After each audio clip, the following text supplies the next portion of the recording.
Hello दोस्तों, good morning to all of you. मैं राहुल कुमार, आपका अपना मेंटर, एक बार फिर से आपका स्वागत करता हूं अपने YouTube channel career mentors points में। तो दोस्तों, जैसा कि आपने देखा होगा, दिसंबर का सेकेंड वीक कंप्लीट हो चुका है और अब हम लोग यहां पे आ चुके हैं दिसंबर मंथ्स के सेकेंड वीक के करंट अफेयर्स के साथ। और आज जो हम लोग बात करने वाले हैं, इसके पार्ट 1 की बात करेंगे। ये जो करंट अफेयर्स हैं, आपके जो अभी अपकमिंग एग्ज़ाम है एनटीपीसी, उसको मद्देनज़र रखते हुए बनाया जा रहा है। इसमें मैं उन्हीं इंपॉर्टेंट क्वेश्चंस की बात करूंगा जो आपके एग्ज़ाम के लिए इंपॉर्टेंट होंगे, यानी कि हम बात करने जा रहे हैं टॉप 30 क्वेश्चंस की, जिसमें आज हम लोग अपनी पहली वीडियो लेकर आ चुके हैं और ये दिसंबर मंथ्स के सेकंड करंट अफेयर से रिलेट करेगी। दोस्तों, आप मुझे फॉलो कर सकते हैं, आप मुझे मेरे टेलीग्राम ग्रुप पे भी ज्वाइन कर सकते हैं। वहाँ पे आपको इनकी पीडीएफ्स वगैरह अवेलेबल हो जाएंगी एंड अदर जितने भी स्टैटिक जीके के पोर्शंस हैं, आप वहाँ पे उनकी वीडियोस देख सकते हैं। इसके अलावा फेसबुक पे भी आप मुझे ज्वाइन कर सकते हैं। फेसबुक पे भी मेरा पेज जो है वो करियर मेंटर्स पॉइंट्स के नाम से है। तो बिना किसी देरी के हम लोग स्टार्ट करते हैं हमारा आज का पहला क्वेश्चन। और आज का जो सबसे पहला क्वेश्चन है हमारा, वो ये है कि हाल ही में अगर हम लोग बात करें सशस्त्र सेना झंडा दिवस, या जिसे हम लोग बोलते हैं arm force flag day, arm force flag day किस दिन सेलिब्रेट किया गया?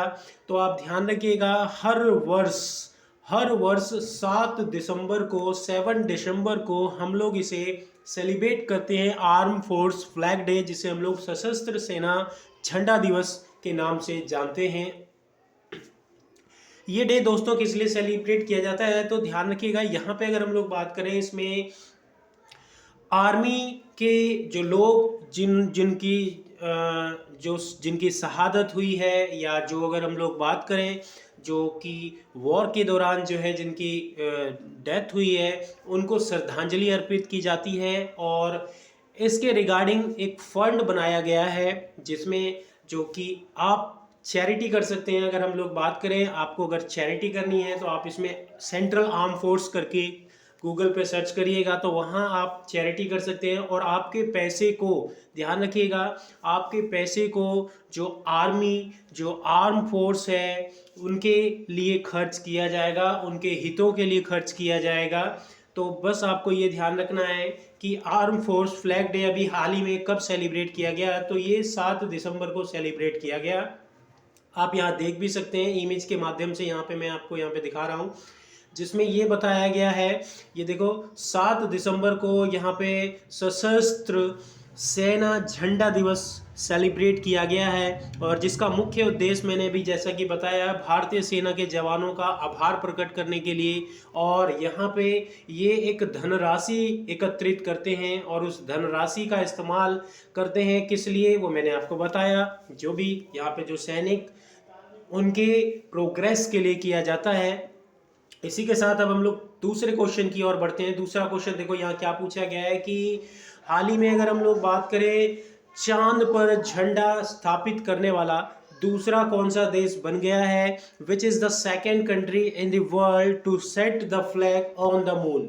तो अगर हम लोग बात करें पहला देश कौन सा है, तो पहला देश अमेरिका है। और दूसरा देश कौन बन गया है? तो दूसरा देश बन चुका है चीन। इसका राइट आंसर होगा चीन।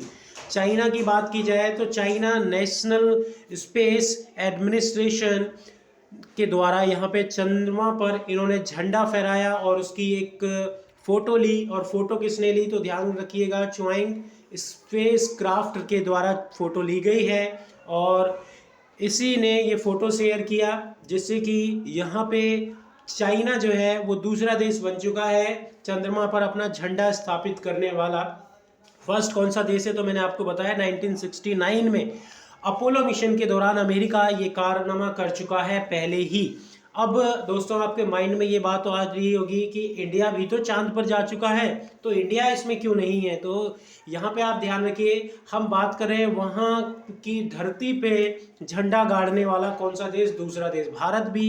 भारत का भी ध्यान रखिएगा, भारत बिल्कुल भारत का स्पेसक्राफ्ट चंद्रमा पे गया है, लेकिन वहाँ पे वो ऐसी कोई प्रतिक्रिया नहीं की इंडिया ने कि वहाँ पे कोई फ्लैग लगाया हो। तो इसीलिए ध्यान रखिएगा, वहाँ के स्तर पर या उसकी वहाँ की धरती पे कोई फ्लैग नहीं लगाया गया, इसीलिए इंडिया का नाम नहीं लिया जाता है। तो आशा है आपको मेरे क्वेश्चंस समझ में आ रहे होंगे। अगर मेरे को ये क्वेश्चन आपको ये क्वेश्चंस अच्छे लगते हैं तो इसे अपने दोस्तों के साथ इस वीडियो को शेयर करना मत भूलिएगा। अब हम लोग दोस्तों तीसरे क्वेश्चंस की बात करते हैं जो आपके लिए इम्पोर्टेंट है। राष्ट्रपति ने हाल ही में मेडल ऑफ फ्रीडम राष्ट्रपति डोनाल्ड ट्रंप ने हाल ही में मेडल ऑफ फ्रीडम से किसे सम्मानित किया है? वो कौन है जिसे मेडल ऑफ फ्रीडम से सम्मानित किया गया है? मेडल ऑफ फ्रीडम की बात करें तो अमेरिका के सिविलाइजेशन, ये जो सिविलियंस हैं अमेरिका के, उनके लिए ये सबसे बड़ा ऑनर है। तो ये ऑनर किसे दिया गया है हाल ही में? तो ये ऑनर से सम्मानित किया गया है ल्यू होल्टेज को। ल्यू होल्टेज को की बात करें, option A is a right answer for this question. और इन्हीं को मेडल ऑफ फ्रीडम से सम्मानित किया गया है by the president Donald Trump. और अगर हम लोग बात करें तो आपने न्यूज़ भी सुना होगा कि जो डोनाल्ड ट्रंप है उन्होंने ये कोरोना की इस महामारी के दौरान यहाँ पे ये जो समारोह था बहुत ही जल्द ख़त्म कर दिया था, और इसीलिए उनकी आलोचना भी की जा रही थी। तो डोनाल्ड ट्रंप अभी मौजूदा टाइम पे ध्यान रखिएगा प्रेसिडेंट है, लेकिन अभी आपने देखा होगा नवंबर में चुनाव हुए थे यहाँ पे अमेरिका में, और बने कौन? तो जो बिडेन यहाँ अगर हम लोग बात करें यहाँ के 46 प्रेसिडेंट बन चुके हैं जो कि चुनाव जीत चुके हैं। और आपके एग्जाम के पॉइंट ऑफ व्यू से दोस्तों यहाँ पे एक और इम्पोर्टेंट क्वेश्चन बनेगा, वो ये बनेगा कि वाइस प्रेसिडेंट की पद पर ध्यान रखिएगा कमला हैरिस की बात करें, कमला हैरिस एकमात्र अश्वेत या एकमात्र भारतीय मूल की वो है जिनको यहाँ पे ये सम्मान दिया गया है या जो कि एज अ वाइस प्रेसिडेंट चुन ली गई है। तो ये आप बिल्कुल याद रखिएगा। ये था आपका तीसरा क्वेश्चन, कमला हैरिस नाम जरूर याद रखिएगा। इसके बाद हम लोग बात करते हैं दोस्तों फोर्थ क्वेश्चन की। फोर्थ क्वेश्चन जिसमें देखो क्या पूछा गया है कि किस देश ने हाल ही में जलवायु आपातकाल की घोषणा कर दी है? जलवायु आपातकाल की घोषणा किस देश ने कर दी है? तो वो देश कौन सा है दोस्तों? न्यूजीलैंड की बात की जाए तो न्यूजीलैंड ने हाल ही में जलवायु आपातकाल की घोषणा कर दी है। जलवायु आपातकाल की घोषणा कर दी है। ओके फ्रेंड्स, तो ये था आपका चौथा क्वेश्चन। अब अगर हम लोग बात करें इसका राइट आंसर न्यूजीलैंड, और न्यूजीलैंड देखिएगा न्यूजीलैंड की जो प्राइम मिनिस्टर है जैसे कि आपको मालूम होगा जेसिंडा आर्डेन है। जेसिंडा आर्डेन की बात करें तो ये न्यूजीलैंड की प्राइम मिनिस्टर हैं, और इन्होंने यहाँ पे 2025 तक कार्बन उत्सर्जन तटस्थ करने वाला वादा किया है। और इन्होंने बताया है, इन्होंने ये प्रॉमिस किया है कि सार्वजनिक क्षेत्र में 2025 तक ये कार्बन न्यूट्रल बन जाएगा, क्योंकि वहाँ की सरकार ने बुधवार को एक जलवायु आपातकाल घोषणा की थी इसीलिए। और इसी के साथ इन्होंने ये अपना एम 2025 तक रखा है। जलवायु की वहाँ पे आपातकाल स्थिति आ चुकी है, इसी वजह से यहाँ पे ये समस्या उत्पन्न हुई है, और इन्होंने ये 2025 तक ध्यान रखिएगा अपनी कंट्री को कार्बन न्यूट्रल बनाने की बात की है दोस्तों। इसी के साथ अब हम लोग नेक्स्ट क्वेश्चन की ओर बढ़ेंगे। इससे पहले अगर हम लोग बात करें तो ये जो मैंने तीसरे क्वेश्चन में बताया था, तो ध्यान रखिएगा ये एक फुटबॉल कोच हैं और ये इन्हें अगर हम लोग बात करें अमेरिका के ये देशभक्त हैं, पैट्रियट समझा जाता है, और इसीलिए इन्हें ये सम्मान दिया गया था। इसके बाद हम लोग बात करेंगे फिफ्थ क्वेश्चन की। फिफ्थ क्वेश्चन यहाँ पे जिसमें ये पूछ लिया गया है आपसे कि जलवायु परिवर्तन प्रदर्शन सूचकांक जिसे हम लोग बोलते हैं क्लाइमेट चेंज परफॉर्मेंस इंडेक्स में इंडिया की क्या रैंकिंग है, भारत कौन से स्थान पर है? जलवायु परिवर्तन प्रदर्शन सूचकांक में भारत को जो स्थान मिला है वो है दोस्तों 10th पोजीशन पर है इंडिया। और अगर हम लोग बात करें तो इसमें फर्स्ट, सेकंड और थर्ड किसी भी देश को ये पोजीशन नहीं मिली है, क्योंकि कोई भी यहाँ पे अगर हम लोग बात करें किसी भी देश के द्वारा इसको नहीं कंप्लीट किया गया है, जिसमें ये जो पेरिस जलवायु लक्षणों के द्वारा ये बताया गया है। यहाँ पे अगर हम लोग बात करें आप इसे पढ़ सकते हैं, यहाँ पे पेरिस जलवायु ग्लोबल वार्मिंग के अनुसार 2 या 1.5 डिग्री सेल्सियस से कम रखने की रणनीति के तहत कोई भी देश इस पर नहीं पूर्ण रूप से खड़ा हो पाया है। और इसी वजह से अगर हम लोग बात करें यहाँ पर फर्स्ट, सेकेंड और थर्ड किसी को ये पोस्ट नहीं मिली है। तो अगर हम लोग बात करें टॉप पे कौन रहा, तो चौथे नंबर पे रहा स्वीडन, पांचवें पर यूके, छठे पर डेनमार्क, सातवें पर मोरक्को, आठवें पर नॉर्वे, नौवें पर चिली और 10वां देश जो है वो है भारत। ओके फ्रेंड्स, इसी के साथ हम लोग बात करते हैं नेक्स्ट क्वेश्चन की। वीडियो अगर आपको अच्छी लगती है तो इसे लाइक करना मत भूलिएगा और अपने दोस्तों के साथ, सभी दोस्तों के साथ इसे शेयर भी जरूर कीजिएगा। अब हम लोग बात करेंगे 6 क्वेश्चन की। छठा क्वेश्चन जिसमें ये पूछ लिया गया आपसे कि which Indian company has secured the top position in the list of Fortune 500। ध्यान रखिएगा, फॉर्च्यून की बात करेंगे तो दोस्तों ये जो फॉर्च्यून है ये 500 कंपनियों की लिस्ट जारी करता है। 500 कंपनियों की लिस्ट जारी करता है, जिसमें इंडिया की केवल और केवल 7th कंपनियां इसमें शामिल की जाती हैं। और इन 7th कंपनियों में वो कौन सी कंपनी है जो कि टॉप पोजीशन पर रही है, तो जैसा आप ऑप्शन में देखकर बिल्कुल इजीली यहाँ सजेस्ट कर सकते हैं और आपके मन में जो चल रहा है वही इसका आंसर है। Reliance industry is a top in Indian company. भारतीय कंपनियों में जो इंडिया की जो रिलायंस इंडस्ट्री है वो टॉप पर है और ये टॉप भी ध्यान रखिएगा 96th पोजीशन पर है।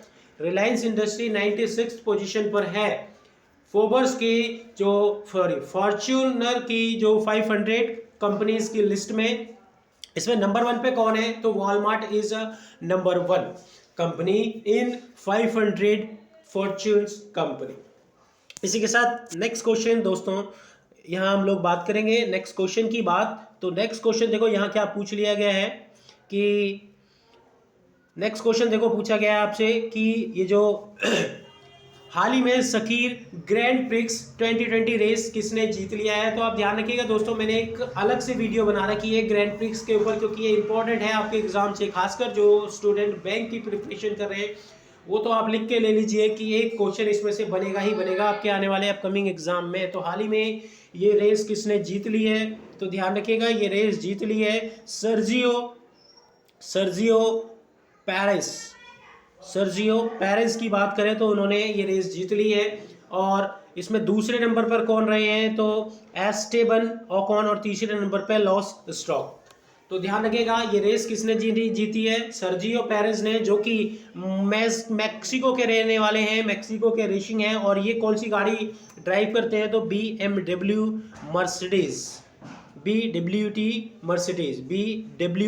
मर्सिडीज के ड्राइवर हैं। इसके साथ 8 क्वेश्चन यहाँ पे आप सबके लिए है और इसमें ये पूछा गया है कि एशिया कप 2021 की मेजबानी कौन सा देश करेगा। एशिया कप 2021 की मेजबानी यहाँ पे ऑफिशियली अनाउंस कर दिया गया है कि श्रीलंका के द्वारा ये एशिया कप 2021 की मेजबानी की जाएगी। और दोस्तों यहाँ पे अगर हम लोग बात करें, ये इंपॉर्टेंट है आपके एग्जाम के पॉइंट ऑफ व्यू से, वर्ल्ड कप की बात करेंगे तो 2020 का वर्ल्ड कप कौन मेजबानी करेगा, इंडिया इसकी मेजबानी करने वाला है। इसी के साथ नेक्स्ट क्वेश्चन, 9वां क्वेश्चन आपके लिए है। यहाँ पे रविंद्रनाथ टैगोर साहित्य पुरस्कार किससे दिया गया है। ये जो आप इमेज देख पा रहे हैं ये इमेज किनकी है, तो ये इमेज है राजकमल झा की। तो राजकमल झा को ये सम्मान दिया गया है और इनकी जो बुक है दिस सिटी, ये आप देख पा रहे होंगे यहाँ पे, द सिटी एंड द सी, इसके लिए इनको तीसरा रविंद्रनाथ टैगोर पुरस्कार दिया गया है, जो कि समारोह ऑनलाइन किया गया था, जिसमें इन्हें $5000 का रिवॉर्ड दिया गया था। ध्यान रखिए $5000 का रिवॉर्ड दिया गया था इस सम्मान के तहत। इसके बाद नेक्स्ट क्वेश्चन की बात करेंगे। नेक्स्ट क्वेश्चन जिसमें आपसे ये पूछा गया है कि हाल ही में राष्ट्रीय भ्रष्टाचार विरोध दिवस कब मनाया गया। तो प्रतिवर्ष 9 दिसंबर को राष्ट्रीय भ्रष्टाचार दिवस मनाया जाता है और इसकी जो थीम रखी गई है दोस्तों वो है यूनाइटेड अगेंस्ट करप्शन इसकी थीम रखी गई है। एक आपने ग्लोबल करप्शन इंडेक्स के बारे में सुना होगा, तो ग्लोबल करप्शन इंडेक्स की बात करें तो इसकी सूची में भारत जो है वो 80 यानी 80वें पायदान पर है। 180 देशों में भारत 80वें पायदान पर है। भारत में यकीनन करप्शन बढ़ा है क्योंकि प्रीवियस ईयर के अकॉर्डिंग जो है वो 78 रैंक पर था और इस बार जो ये है वो 80 रैंक पर है। इसी के साथ अब हम लोग 11वें क्वेश्चन की बात करते हैं। 11वें क्वेश्चन जिसमें ये पूछ लिया गया है कि फोर्ब्स द्वारा दुनिया की 100 सबसे शक्तिशाली महिलाओं में 100 सबसे शक्तिशाली महिलाओं में निर्मला सीतारमण को कौन सा स्थान प्राप्त हुआ है? तो निर्मला सीतारमण की बात करें वो 41 रैंक पर है, 41वें स्थान पर है फोर्ब्स द्वारा जारी दुनिया की 100 सबसे शक्तिशाली महिलाओं में। अगर हम लोग बात करें तो यहाँ पे और अगर इंडियंस की बात करें तो ध्यान रखिएगा, नडार मल्होत्रा ये 55वें स्थान पर है। नडार मल्होत्रा 55वें स्थान पर है, जबकि मजूमदार 68 नंबर पर है। और अगर हम लोग बात करें लैंडमार्क समूह की प्रमुख रेणुका जगतियानी 98 स्थान पर है। अगर हम नंबर 1 की बात करें तो मार्केल लगातार 10वें वर्ष पहले स्थान पर है। ये यूरोपीय की नेता कही जाती है। और न्यूजीलैंड की जो प्राइम मिनिस्टर है जेसिका अर्डाने दूसरे नंबर पर, और कमला हैरिस, जैसा कि अभी मैंने बताया इंपॉर्टेंट है आपके एग्जाम के लिए, फोर्ब्स की लिस्ट में ये तीसरे नंबर पर है। अमेरिका की आने वाली वाइस प्रेसिडेंट है ये। इसके बाद शेख सभा को अगर हम लोग देखें, शेख सभा को किस देश का नया या दोबारा से प्रधानमंत्री नियुक्त किया गया है, दोबारा से रीअपॉइंट कर दिया गया है इनको? तो ये वो कौन सी कंट्री के प्राइम मिनिस्टर रीअपॉइंट की गई हैं? तो कुवैत की बात करें, कुवैत के दोबारा से रीअपॉइंट कर दिया गया है प्राइम मिनिस्टर किनको? शेख सभा को। और शेख सभा ध्यान रखिएगा यहाँ की पीएम बन गई हैं दोबारा से। कुवैत की बात करें तो यहाँ पे कुवैती दिनार करेंसी चलती है। फिकी की बात करें दोस्तों तो फिकी यानी कि जिसे हम लोग बोलते हैं federation of India chambers of commerce and industry award के नाम से जानते हैं। तो ये जो फिकी है ये 13 क्वेश्चन है आपके एग्जाम के पॉइंट ऑफ व्यू से आज के। हम इसमें कौन है जो कि फिकी इंडिया स्पोर्ट्स अवार्ड्स में किसने शीर्ष स्थान हासिल किया है, वो कौन है जिसने शीर्ष स्थान हासिल किया है? तो अगर हम लोग बात करें इसका आंसर है ऑप्शन डी, बजरंग पुनिया। बजरंग पुनिया आप सभी को मालूम होगा एक रेसलर है। और यहाँ इनकी बात की जाए तो इनको ये स्पोर्ट्स अवार्ड से सम्मानित किया गया है क्योंकि ये शीर्ष स्थान पर रहे हैं। फिकी जो कि एक इंडस्ट्री एंड कॉमर्स से रिलेटेड सबसे पुरानी कंपनी है। फिकी की बात करें तो ध्यान रखिएगा ये स्टैब्लिश कब की गई थी? 1927 में घनश्याम दास के द्वारा इसे स्टैब्लिश किया गया था, इसको फाउंडर थे। और अगर हम लोग बात करें इसका हेडक्वार्टर कहाँ है तो न्यू दिल्ली इसका हेडक्वार्टर है। तो ये चीज़ें आप बिल्कुल याद रखिएगा। इसके बाद हम लोग बात करेंगे 14 क्वेश्चन, और 14 क्वेश्चन जिसमें ये पूछा गया है अभी हाल ही में WHO फाउंडेशन करके एक नई, ध्यान रखिएगा, WHO ने बनाई है अपनी यूनिट। और इस WHO फाउंडेशन का पहला CEO किसे नियुक्त किया गया है? Who has been appointed the first CEO of the WHO foundation? अब आप ये इमेज देख रहे हैं तो इमेज देखकर आप अगर पहचान सकते हैं तो बहुत अच्छी बात है, अदरवाइज मैं आपको बताता हूँ अनिल सोनी, जिन्हें WHO ने अपना जो WHO फाउंडेशन का पहला CEO नियुक्त कर लिया गया है। और अगर हम लोग बात करें तो ये इसका मेन पर्पस क्या होता है, जैसे कि पेंडेमिक अभी इतनी तेजी से बढ़ रही है कोरोना, और इसके लिए इन्होंने विश्व स्वास्थ्य संगठन ने दुनिया में स्वास्थ्य के मोर्चे पर लड़ाई के लिए नया संगठन बनाया है WHO फाउंडेशन, जिसका CEO अनिल सोनी को अपॉइंट कर दिया गया है। आज की इस सीरीज का लास्ट क्वेश्चन जिसमें यह पूछा गया है भाई, ऑल इंडिया रेडियो के लेखक साहित्यकार डॉक्टर मधुकर गंगाधर का निधन 7 दिसंबर को हो गया। वो कौन से स्टेट से बिलोंग करते थे, कहाँ के रहने वाले थे? तो ये थे बिहार के, हमारे बिहार की शान। और ये डॉक्टर मधुकर का जन्म जो है पूर्णिया जिले के सुपोली स्थित झलारी ग्राम में हुआ है। और इलाहाबाद में, ये ध्यान रखिएगा, ऑल इंडिया रेडियो के निदेशक के रूप में कार्य कर चुके हैं और दिल्ली की आकाशवाणी में उप निदेशक थे। तो ये जिनकी हाल ही में डेथ हो गई है। और ये कहाँ से बिलोंग करते थे? आपके बिहार से, हमारे बिहार से, हम सब के बिहार से। तो ये आप फोटो भी देख सकते हैं। बिहार जो कि एक बहुत बड़ा, अगर हम लोग बात करें, राज्य है जिसमें संस्कृति की बात की जाए तो बहुत अच्छी संस्कृति वहाँ पे है, सम्मान सबको दिया जाता है। और दोस्तों ये वीडियो मेरा जो था आज का दिसंबर 2nd वीक का फर्स्ट करंट अफेयर का पार्ट आपका खत्म हो गया है। आप मुझे कमेंट बॉक्स में सजेस्ट करके ज़रूर भेजिएगा कि आपको वीडियो कैसी लगी। और अगर कोई सजेशन है तो आप वो भी कर सकते हैं। सेकंड वीडियो मैं बहुत जल्द आपको अपलोड करके दूंगा। Okay friends, bye bye. Next video में हम लोग फिर मिलेंगे।